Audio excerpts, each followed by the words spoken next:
All right. Well, good afternoon, ladies and gentlemen. Thank you all so much for joining us today. On behalf of AUVSI, I'm pleased to welcome you to this afternoon's webinar, Scaling bvlos Commercial Drone Operations, Building a National Network to Leverage Existing Communications Infrastructure. My name is Shannon Walker. I am the Director of Programs here at AUVSI and will be your host for today's webinar. Before we get started, if you've been with us before, you know we have a couple of those housekeeping items that we always like to go over. So as usual, the participant lines will stay muted throughout the webinar. We are recording the webinar and a viewing link will be emailed out to everybody in attendance along with a copy of the slide deck within the next few days. Please note you can view all of those webinars on AUVSI's learning and engagement platform, AVL. If you are listening to the webinar today and you have a technical problem or you need any technical assistance, please send a note to the webinar leader using the chat feature at the bottom of your screen.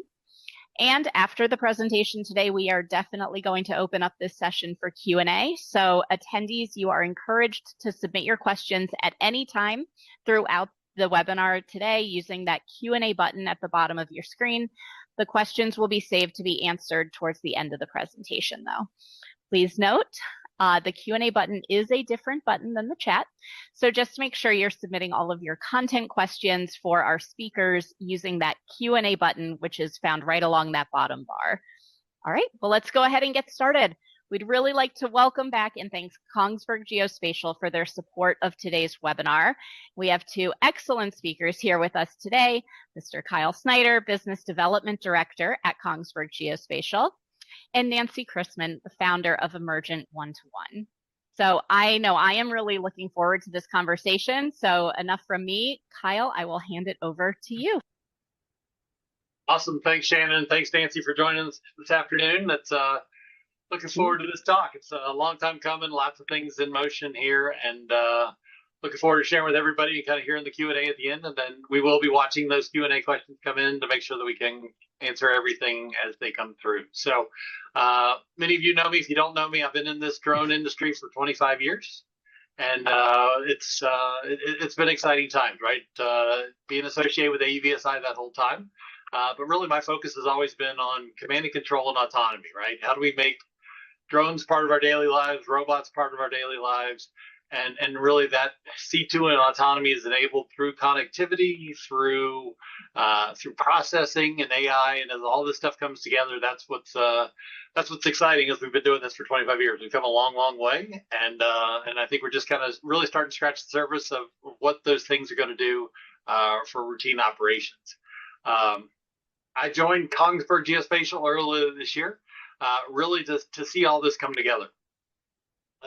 It's what we do is to build those operational environments that take all this data, take surveillance information, take analytics tools, and integrate all those together with our strategic partners to again provide those operational environments. So it's all about commercialization.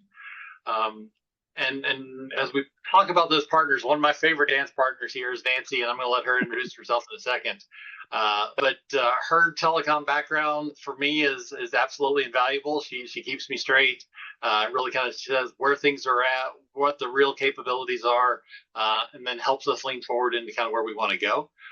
And then combine that with her consulting approach to really how do we develop not just the technologies, but also really kind of this next generation workforce and support that kind of social integration of these things. She really, again, brings up all kinds of questions that have helped me frame where these challenges are going to be and what we need to do to get over it. So since Shannon kind of already ran through our big, long paragraph of a title here, I don't need to repeat it, but we're going to talk about a lot of different things here for bvlos and infrastructure and communications. But before I go there, I'm going to hand it back over to Nancy to see if she's got anything else, because we do want to go back and forth. This is not going to be me talk a whole bunch and then her talk a whole bunch. So we're going to kind of bounce back and forth off each other. So Nancy, you got anything else you want to do for our welcome here? No, thank you for inviting me. I love this conversation and I'm excited to see where we go with it. So thank you.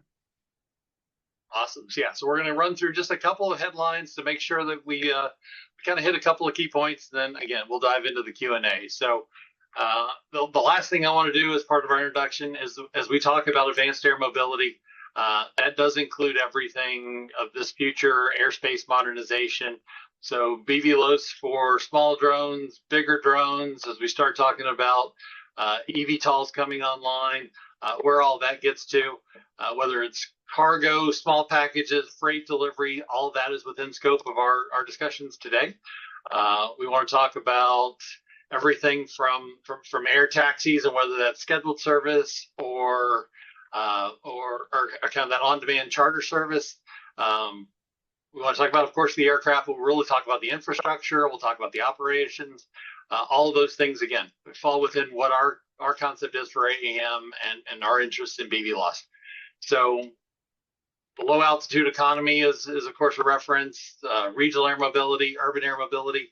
Again, next gen kind of concepts of infocentric mass.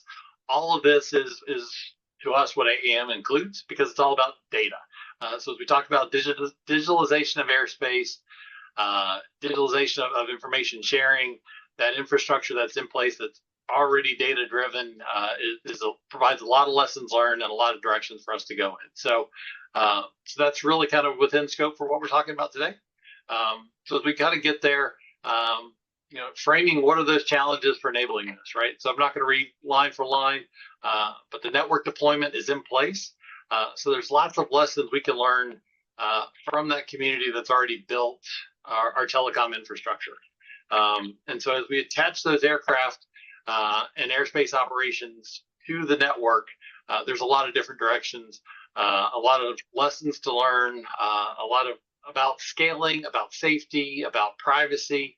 And all of that is why we need to really kind of tap into that network and build this now as a national network to support commercial viability.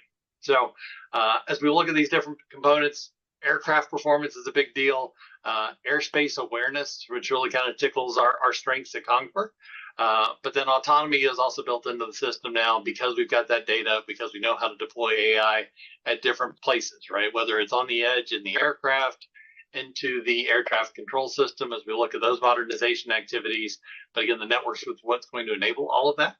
And then as we use that existing infrastructure to support these requirements, we will share those lessons and we'll really kind of make sure that the safety and the performance within the system is what enables connectivity to support all this. So that's kind of, again, the network, the frame for the communication and those challenges that we see ahead. And as we look at kind of where these requirements need to go, that's where I get to hand it over to Nancy, because she can talk about the infrastructure requirements. It's all yours. Thanks. Thank you, Kyle. I think also it's important. I mean, that last slide was kind of like framing bvlos as a network deployment challenge. And I think understanding that there are many lenses to looking at the complexity of bvlos, but I think looking at it as a network deployment challenge is an intriguing lens to me, not only because of the telecom and infrastructure background, but also because I think it's the most expedient pathway to investment and really getting to commercialization. So if you're wondering why we're taking this lens for this purpose, it's to say, I think this is a fast path to that ultimate commercial viability role into investment. So looking at the infrastructure itself, there's a lot to learn from telecom industry in terms of deploying a national network. And I say, I'm sorry. You're good. Sorry, I thought somebody there. In terms of deploying a national network, I think it's important that we sort of dream bigger and talk nationally. Not that that's going to happen all at once, but I think if we're aiming towards national deployment, we get to the benefit of what telecom has seen in their deployments, which are flexible, they're able to scale, but they have that aim towards that type of coverage. And bvlos is going to share some of those same challenges. So looking at not only are you going to scale physically, you're going to have to add capacity, the technology itself, the technology stack is going to evolve over time. Those are all things that we've seen in the telecom world. So looking at it through that lens helps us say, okay, there's past performance here that we can look to and understand how to do that well and how to do it at a profit while adding on to those aviation specific needs. So the actual demands of low latency and the reliability, the regulatory compliance, all of that is a little bit different and added to, but we can look at it and align it with what we've seen in telecom to make some really good decisions and strategic deployment decisions. And so I hope that I inspire folks to think a little bit more about infrastructure, not at the implementation stage, but earlier, more at the planning and design stage, because there's a lot of existing infrastructure that now, thanks to the last 5 years of development on the equipment side, can really accommodate the equipment that allows for bvlos at scale. Awesome. Yeah, there we go. And so to get to scale, right? So this national network is really where we know we need to get to. And we're going to talk about some of those paths forward on how to get there. But as we look at the existing network, right, there's towers already in place, there's fiber already in place. And to Nancy's point, right, so we've got these requirements, we've got this kind of evolution that is how quickly things have grown. We look at that, especially if we look at long fast 5G has been adopted, how fast the 5G network has been installed, right? It's moved a whole lot faster than originally intended. The timeline for that installation was a whole lot longer than it's really happened. If you look at some of those coverage networks or the coverage maps, it's almost nationwide now, and it's really exciting to see that. But it started, kind of our second bullet here, it started at a regional level. We saw it in the urban centers, and then it quickly expanded out across the rest of the country. So, and then another piece of that core functionality is that interoperability. And so much like what we saw with the initial telecoms, right? Everybody kind of had their own flavors. There was differences between Sprint and Verizon and AT&T. And now that we've moved to this 5G, everything is much more interoperable. So we've learned those standards, and again, this is stuff that we can share with the aviation community as we start moving forward there. So we don't want those separate technologies, but we do need that ability to share information across the networks, across different providers, and across different services. So as we start to share that information, we put in place the towers, we use the towers that are here. We start layering the surveillance on top of that. So as we look at whether it's radar capabilities, do we have other RF sensors? Do we have ADS-B kinds of things, remote ID? All of this is going to build that picture of what does the airspace look like, and then we can share that information. And again, this is why Kongsberg is really, really interested in this and using our tools to help. But again, interoperability is there because we install UTMs, we install traffic systems to make these local and regional, and then share that information to grow into nationals. All of the information has to share back and forth. So, Nancy, you want to add anything else to that? Yeah, again, back to the fact that I don't know that aviation was always ready to use commercial assets. I mean, I think that, some of it was heavy. It was not made to sit on commercial assets that were shared. And the infrastructure that's out there now can accommodate a lot of the changes in the equipment that we've seen. They're smaller, they have, lower loading, their wind loading meets spec. So there's not a lot that has to change now on the commercial side. So that's all coming together. So whether that technology stack includes weather sensors, ADS-B, command and control, all of that equipment now it's absolutely appropriate for commercial assets and for siting it on those assets. So I think looking at it now is a particular moment in time where the equipment has caught up to sort of what can be broadly deployed. Yeah, and you were the one that introduced me to basically the concept of the vertical acreage, right? Of being able to access those towers and use them for other things beyond just the connectivity. Absolutely. And ground space too. I mean, we can also think about that in terms of, the ground space for compute power at the edge, right? So all of those capabilities currently exist within the infrastructure world, but making sure that we're tapping into and taking advantage of that to maximize, again, those project deployments and the cost is something I think the earlier stage we can have those conversations, the better off for everyone in the industry as a whole. Right, then we started talking about space pounds and everything else, right? Because that's opening up more and more windows. So there's more tech, and back to the need for interoperability and defining those standards. So how do we share information, whether it's ground, whether it's cellular, whether it's space-based?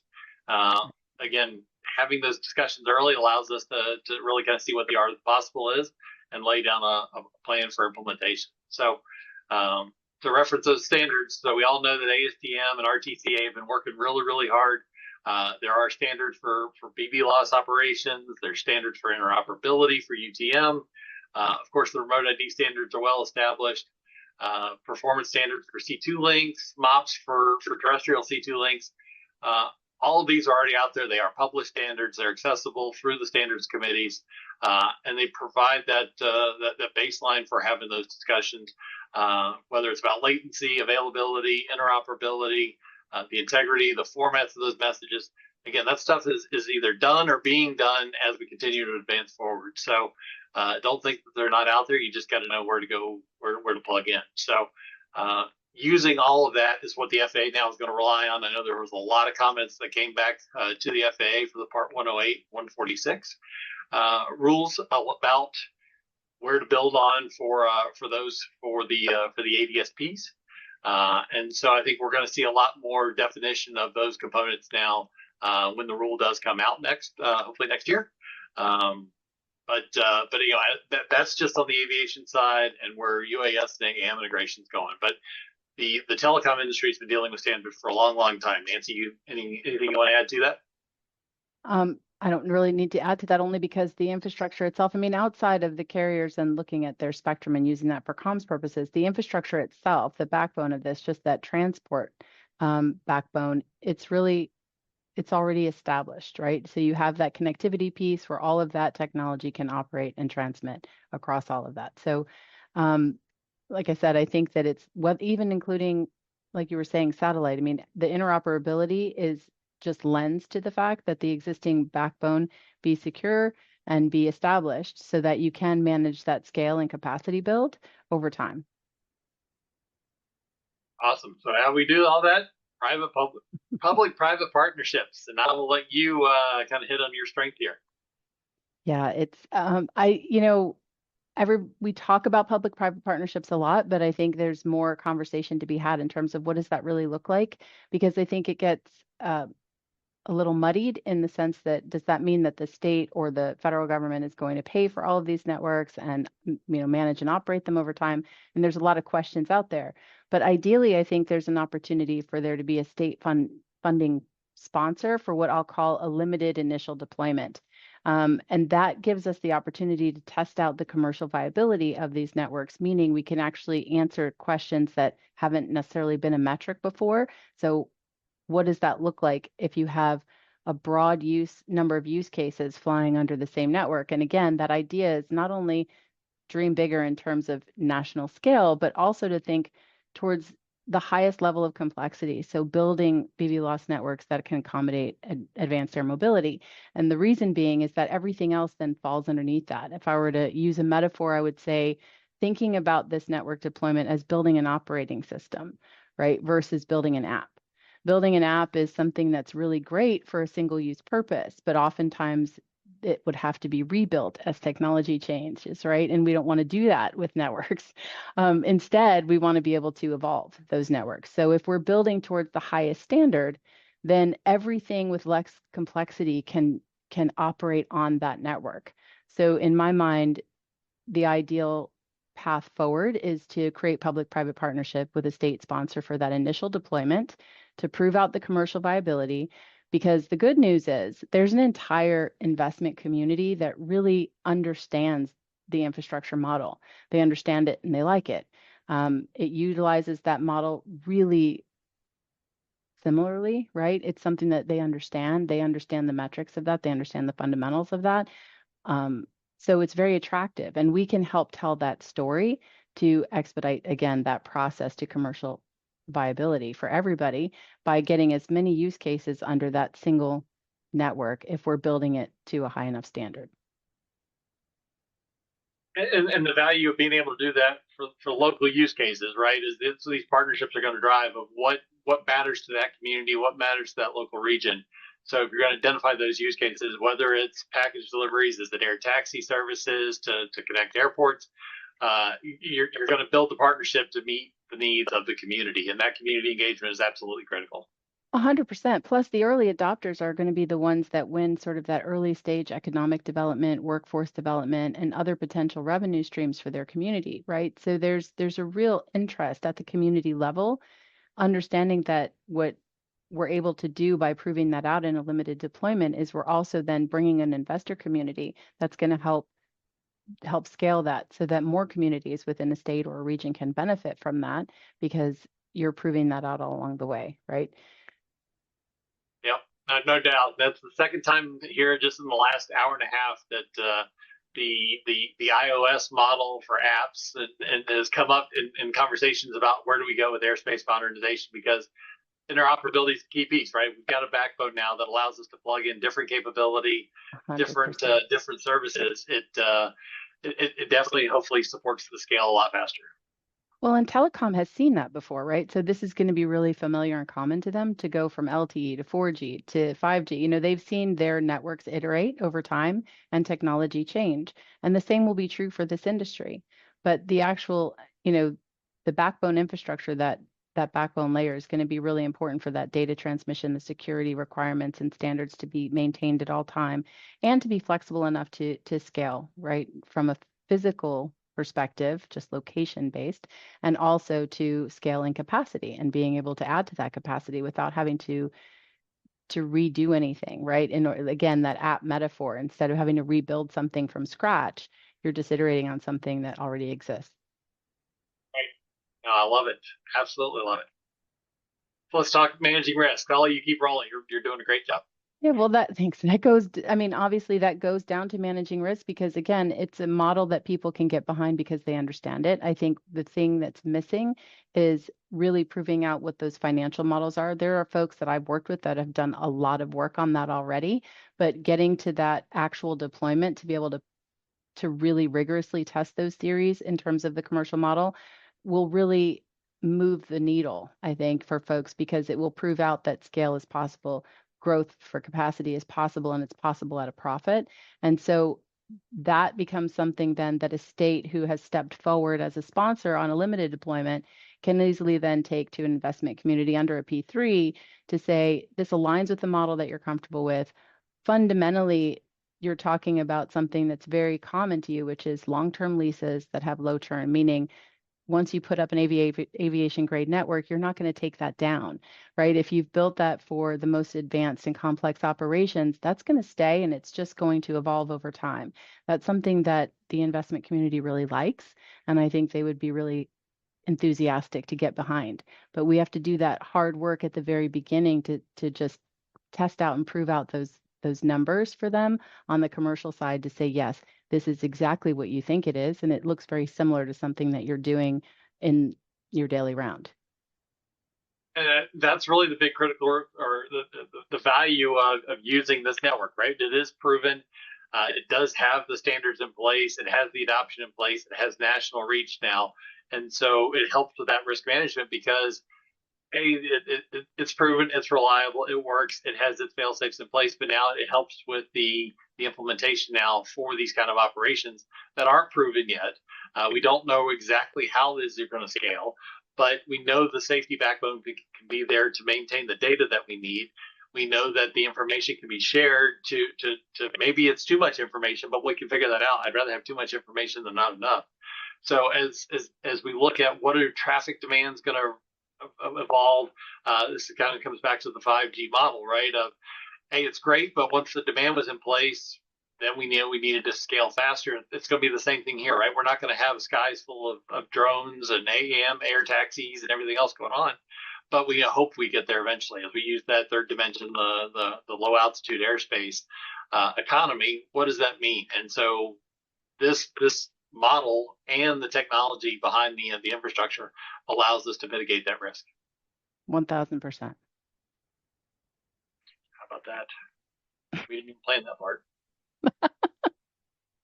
So as we talk about where do we want to close, right? So so much more direction here, and actually, I guess we're moving pretty quickly, but there's so much opportunity as we talk about being able to move towards commercial viability, because that is the whole point behind this. This is what operators need. Actually, back up. So that is what operators need is where are the services now that are going to open this up, whether it's small deliveries, again, is it moving into the air taxi deliveries?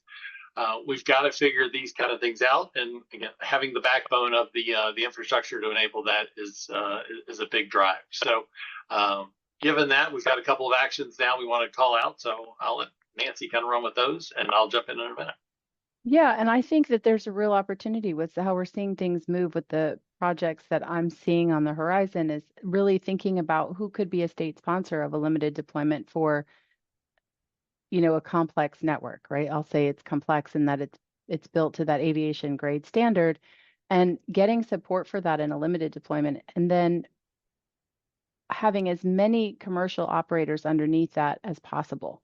So that would be the opportunity then to bring your community together who want to do surveillance, who want to do package delivery, who are testing, say, maybe air taxis or something, or freight or something along those lines, the more complex operations, but doing that on that one network, that operating system, if you will, right, in a community, so that as you're doing that and you're bringing that to your community and enabling it, you're also positioning yourself for investment. You're positioning yourself for investment to expand those programs, to bring that to more neighboring communities and things like that. So I think there's an opportunity to start thinking that way, looking for state support and sponsors for that limited deployment, and then bringing some of the communication industry early stage, bringing some of those folks to the table. And I say that because there's a whole lot of shared infrastructure out there today and folks that do that as part of their core business. So I think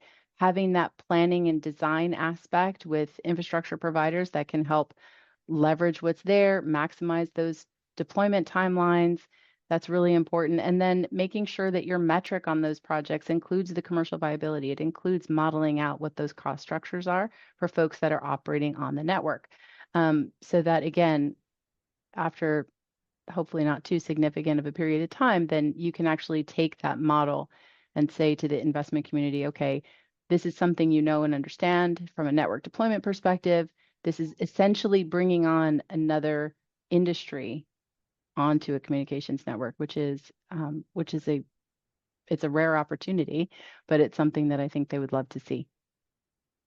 Well, and I think it's where we have to get to as we look at back to the ATC modernization activities that are going on and some of this other, how do we support more traffic? How do we support opening up more airports, doing these kinds of things? It has to move to this digital world. So being able to frame those questions and share that information is going to be the driving factor behind that.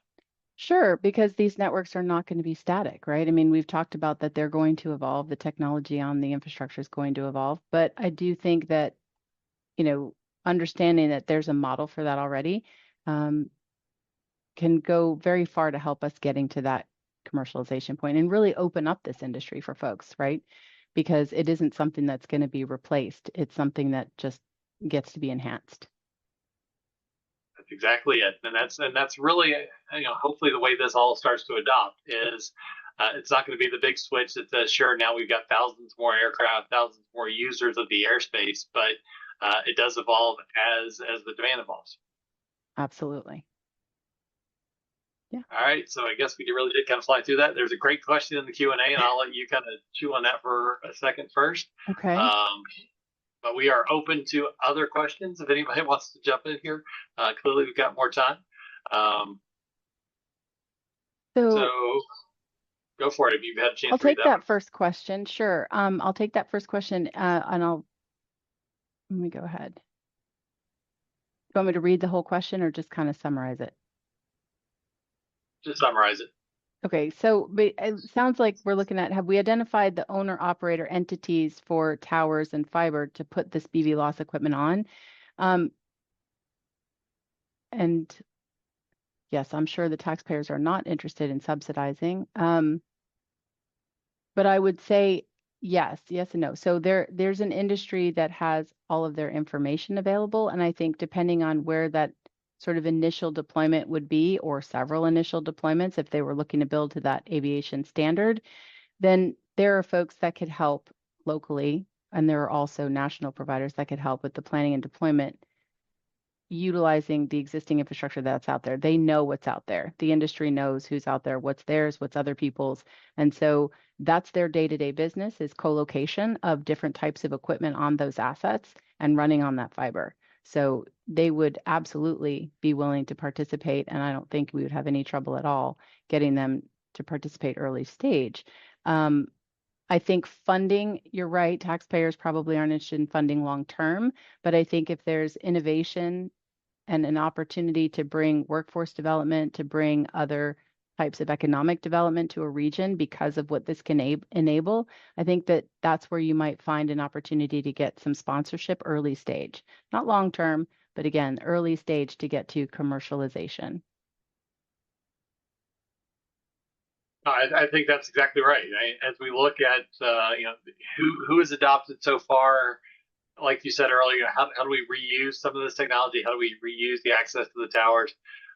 Hopefully, the intent here is that, again, business services drive this, right? Nobody wants to run this for free.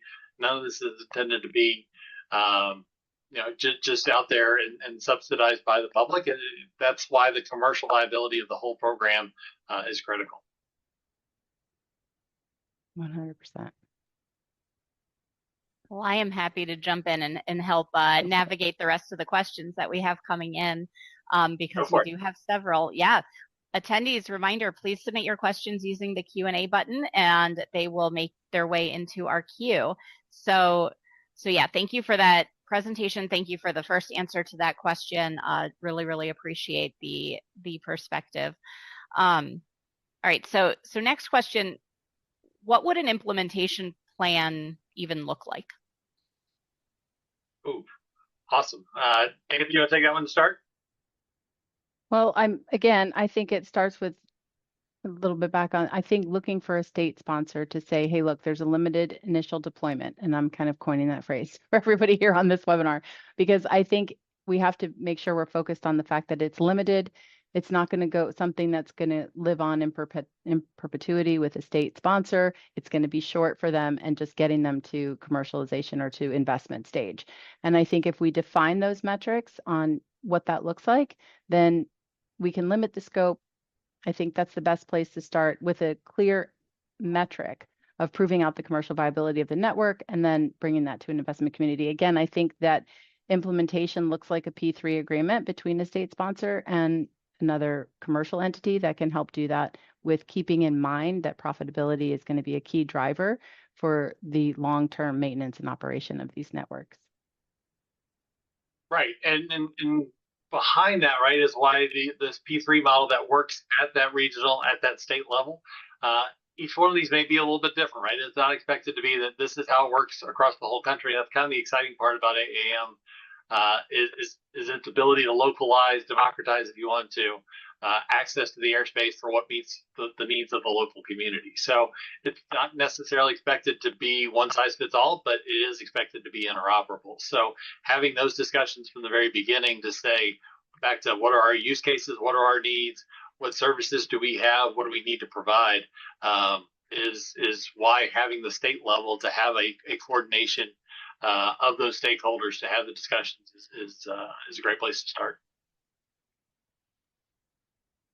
Absolutely. All right. Well, looking at the questions we have coming in, here's the next one that's come through, and it asks, is there any research out there that you can point to that quantifies the financial, the safety, or the operator benefits, like the ROI of using the existing infrastructure to deploy the UAS? I can take that one. Yeah, I would tell you, I would say in terms of research that I can just spout off the top of my head, no, outside of the public documents that are made available through public companies like Crown Castle, American Tower, SBA, those folks that own and operate infrastructure. The ROI really comes down to deploying these networks they're very time consuming and expensive.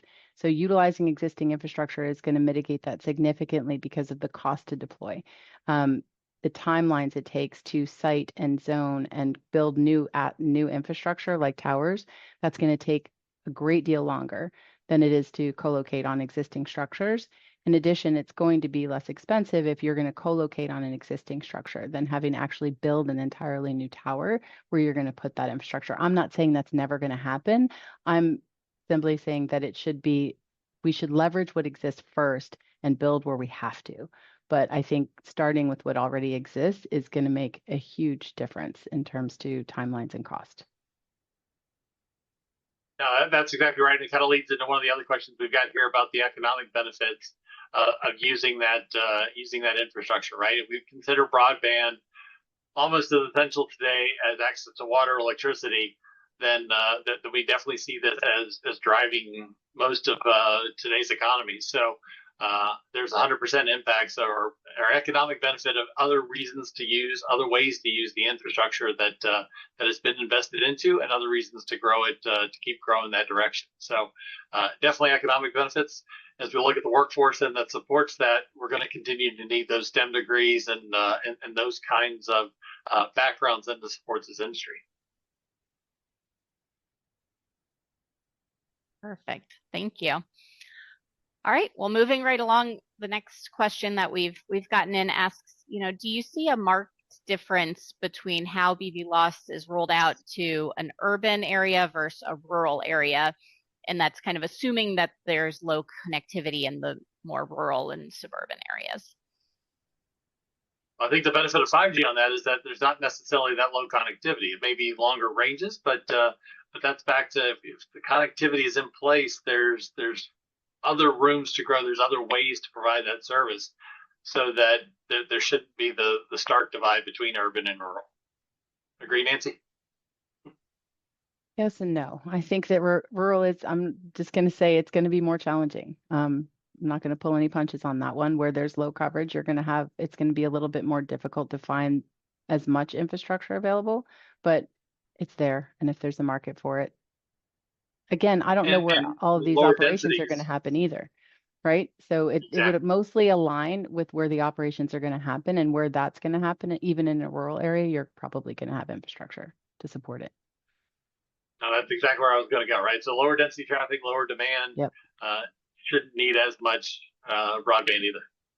Right. Makes sense. Thank you. Okay, a question came in asking, you referenced state sponsorship initially. What role does the FAA play in supporting this and providing, air cover for viability and national extensibility? Oof, an FAA question. They definitely have to be considered a stakeholder on this, right? And that's why the 108 rules, the 146 rule, and as we look at AAM, and they are participants on ASTM and RTCA, so the standards committee. So the FAA will be part of all of these discussions and help with the standards evolution, help as a stakeholder to say, what does that local community need? So that as the rules are adopted and developed, the FAA is at the table too, because that's where we're going here. This has to be a collaborative activity. 100%. I think I'm just focused on. Yeah, I focused on state only as I think the funding is going to be made available, right? So yes, the FAA has to be a part of that conversation, but ultimately, I think the way this is going to build and scale out is it's going to come state-based initially. It's not going to be nationally funded. Perfect. And sort of building on this idea of these public-private partnerships approach, the state or public funds to support the deployment, and then that would potentially attract the private investors for future expansion. Do you envision a model where future deployments are primarily funded by private investment, managed through public usage fees charged to private entities, or that the network maintained through ongoing public-private ownership alliance? I think the ownership, and I don't think anybody's going to go primarily private in terms of owning and managing these. I think those will be through a PPP, but I think there will be investment into those PPPs that will fund the build out. So I think the investors are going to do what they do best, which is invest and create opportunities commercially that are profitable. I think the PPP3 will manage, own, and operate the actual network. I don't think the investors are going to do that. That's my hunch.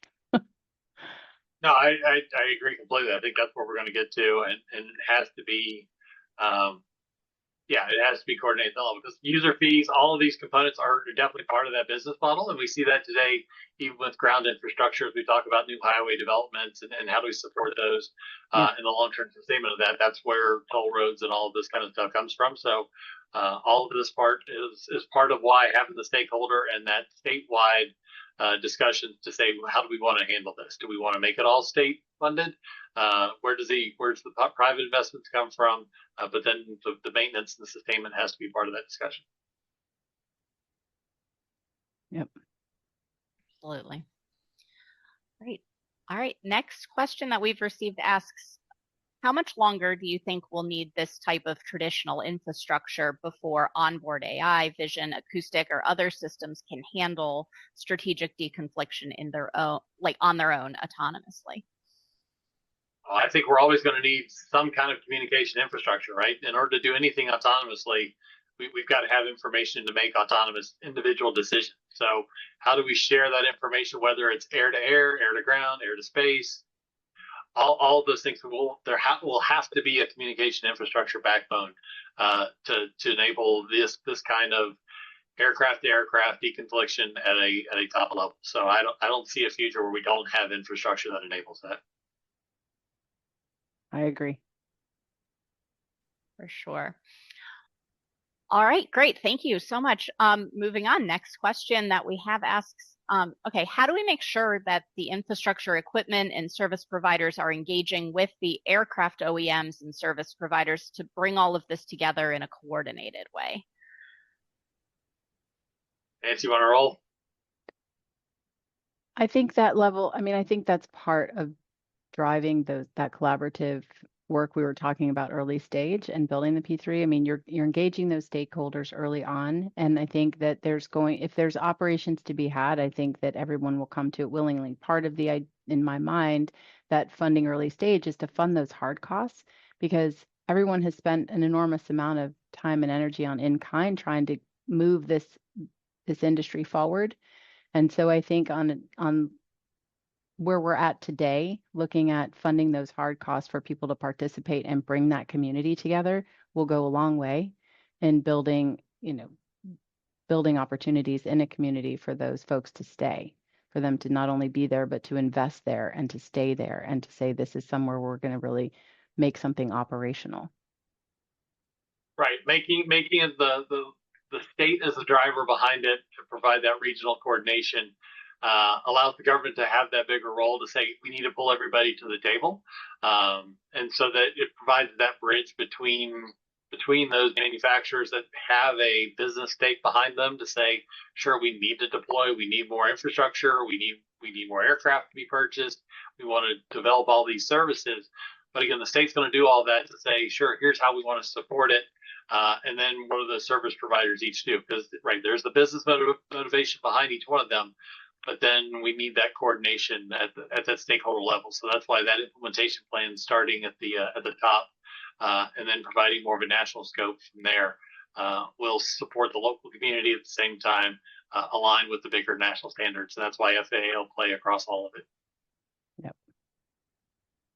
Perfect. Makes sense. Thank you. Okay, so keying off of the autonomy question from just a bit ago, is the network that you have in mind also designed from the start to integrate with autonomous off-network bvlos flights, for example, urban to rural trips?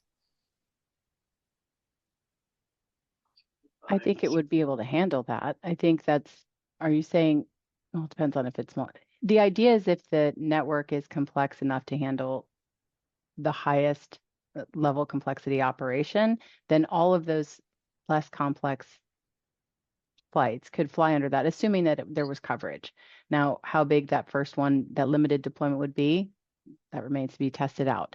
But ideally, if that network existed, then any operation could fly on that network. Yeah, I don't think the FAA is ever going to approve off-network operations. I think that will be part of the requirements in order to do bvlos. Is you may be able to fly from point to point without an operator involved, at the controls, but that flight plan, that route will have to be shared throughout the flight in order to support it. So I think that infrastructure is still going to be needed. I don't know that we'll ever have fully autonomous, off the grid flight operations in the NAST. Perfect. Thank you.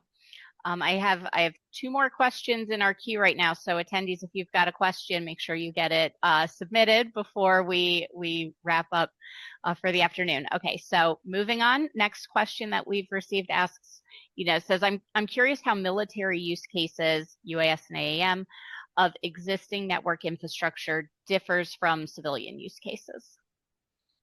Oof. Military use cases. I haven't played too much with mobile networks and on-demand networks in theater kind of environments. Have you, Nancy? They typically have their own infrastructure. I'm not going to say that they never use commercial, but I will say most of the time they have their own infrastructure. So it's completely separate. Whereas commercial, they have shared infrastructure. Great, thank you. All right, next question that we have on deck is, okay, who are the key stakeholders to include in these planning activities? I think we've talked a lot about FAA. We've talked about the OEMs that are making, whether it's the equipment, again, the sensors for surveillance, the aircraft that are operating, the service providers then that may be providing either one of those, maybe the infrastructure, because as we had that question earlier about the towers are owned by one company, the service is coming from another. All of those need to be at the table of some of these discussions. I'm sure, Nancy, you've got a couple other ideas of who else should be included on the stakeholder list. Yeah, I think other folks obviously are sort of your EMS service providers. I mean, I think those folks have a large stake in what we're doing here, and I think that there's opportunity to partner with some of those folks in the community to say, how can this lend to or add to your own strategic planning for the use of some of these things, whether it be surveillance or, could be fire detection. I mean, there's a whole host of things that emergency providers might want to use these type of operations for. So I think they're a key group that we should include as well. Yeah, that's a great point. We've seen this already with the DFR programs that have been awarded some of the initial bvlos flights and continue to grow from there. So that's exactly right. If we look at whether it's local level or state emergency responses during storm response to some of this, and some of the lessons learned out of Hurricane Helene last year, as we as a North Carolina guy, we learned a lot about what better communications and better planning to support this kind of integration can do for us. Absolutely. Perfect. Thank you. Okay, we have another question that came through that asks, it says, professional pilots always plan the route to have an airport they can reach for an emergency landing. Safe bvlos operations requires the same, especially over people. So in addition to communication, and a ground infrastructure for emergency landing is also required. So are there plans for identifying these landing pads? And if so, can you share a little bit more about that? I've had just initial conversations around some of this, just because a lot of the infrastructure owners own ground space around their towers or infrastructure, or they own easements around it, what have you. So I've heard very preliminary conversations on how you might also leverage the ground space around that existing infrastructure for smaller vehicles, right? The bigger ones, obviously, that's going to be a different question to solve.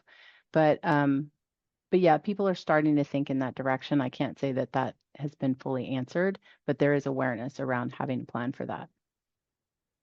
And we look at what Garmin's done with the auto land capability, already getting that certified by FAA for manned aircraft. I think we're going to see some of those same kind of technologies that apply to the question we had earlier about AI integration into the cockpit or into the aircraft to support more of that strategic deflection.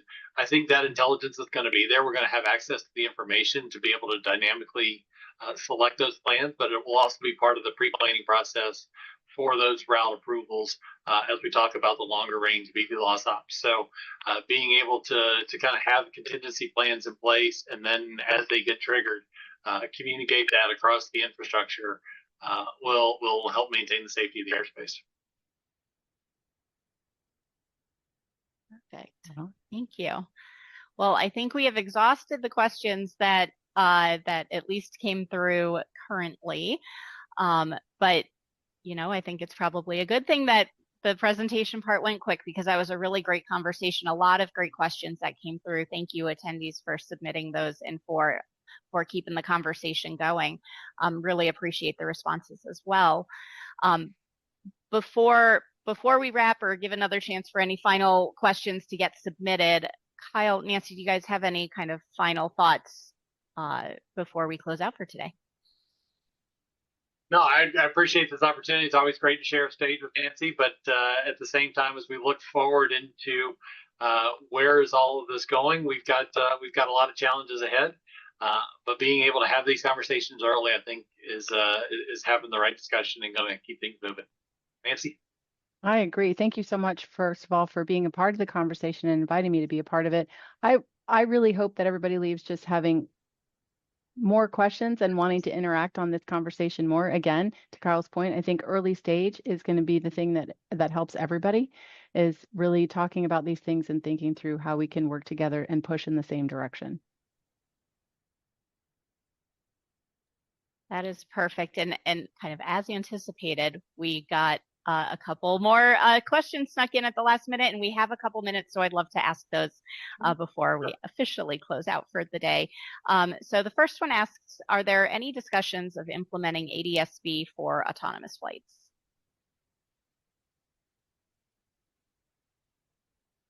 So it's ADS-B as a strategic deconfliction tool for drones? Not yet. For UAS, no. But for electronic conspicuity and all these concepts, there's a lot of discussions going on. It's been a hot topic at Exponential for the last couple of years. Not to go ahead and plug Shannon and every work she's doing, but it is a discussion. The FAA sits on those conversations, so it is not ruled out. But what that path looks like going forward, I would expect more from the ATC modernization activities. Perfect. Thank you.